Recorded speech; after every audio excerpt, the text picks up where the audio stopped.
Good morning student. आज हम बात करेंगे मेटाफिजिकल पोइट्री के बारे में।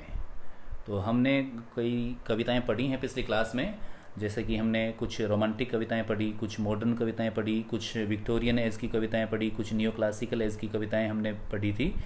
तो मेटाफिजिकल पोइट्री है ये इन तरह की कविताओं से अलग है। अलग क्यों है?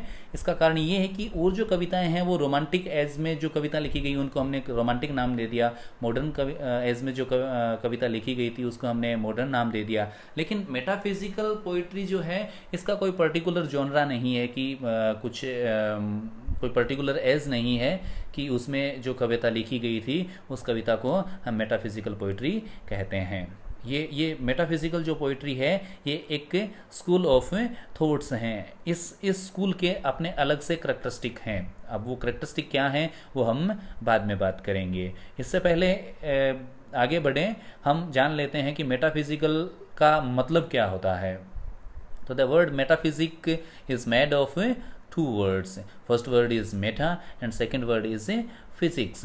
Meta mean beyond and physics mean physical world. यहाँ ये मतलब निकलता है मेटाफिजिकल वर्ड का कि वो जो चीज़ें इससे दुनियादारी से ऊपर हैं या फिर जो वर्ल्डली थिंग्स हैं उनसे बियॉन्ड जाके कोई सब्जेक्ट मैटर पे कविता लिखी गई है वो कौन सी है? मेटाफिजिकल पोइट्री कहलाती है। सो अब यहाँ हम बात करेंगे characteristics of metaphysical poetry. So they used highly intellectual thoughts in their poetry. Okay, most of the metaphysical writers were intellectual. They were well learned and they used their knowledge in their poetry. Next thing is they use complicated thoughts. These metaphysical writers went beyond these conventional thought of poetry. After that they used strange imagery. उन्होंने strange imagery का भी प्रयोग किया। उसके साथ साथ उनकी कविताओं में पैराडॉक्स का भी बहुत ज़्यादा इस्तेमाल मिलता है। अब मुख्य बात जो है मेटाफिजिकल पोइट्री की है कि ये कंसीट का प्रयोग करती है। So they used many conceits in their poetry. अब हम बात करें कंसीट की, तो कंसीट है वो एक तरह का मेटाफर होता है। इसमें तुलना करी जाती है दो चीज़ों के बारे में। ठीक है, तो हम देखते हैं कि कंसीट दो तरह के बताए गए हैं।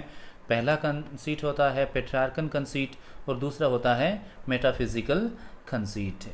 ठीक है, तो conceit is when two things are compared together but that has no clear cut comparison with the thing being compared.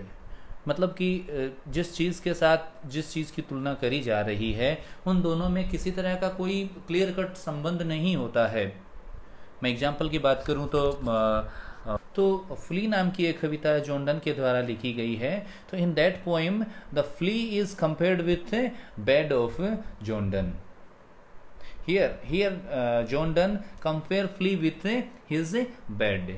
यहाँ वो बात करता है कि फ्ली है वो एक तरह का रोएदार या फिर हम कहें मखमली कोई उड़ने वाला जानवर होता है। तो उसका जो शरीर है वो मखमल जैसा होता है, वैसा ही क्या है उस कवि का बेड है। तो यहाँ फ्ली और बेड में कन्वेंशनल पोइट्री में ऐसा कंपैरिजन हमें देखने को नहीं मिलता है। In simple words two different things are yoked together और we can say compared with force और वॉयलेंस। दो चीज़ों को आपस में ज़बरदस्ती जोड़ दिया जाता है, आपस में कंपेयर कर दिया जाता है। इसका दूसरा एग्जांपल हम देखें तो जॉन मिल्टन के द्वारा एक दूसरी कविता भी लिखी गई थी, उसका नाम था वेलिडेक्शन फॉरवर्डिंग मॉर्निंग। उसमें जो कंपास के जो दो सिरे होते हैं, कंपास के जो डिफरेंट अपोजिट पॉइंट्स होते हैं उसकी तुलना किससे कर दी है? लवर्स से कर दी है। या फिर हम ऐसा कह सकते हैं लवर्स की तुलना किससे कर दी है? कंपास के जो डिफरेंट पॉइंट्स होते हैं उसके साथ उसकी तुलना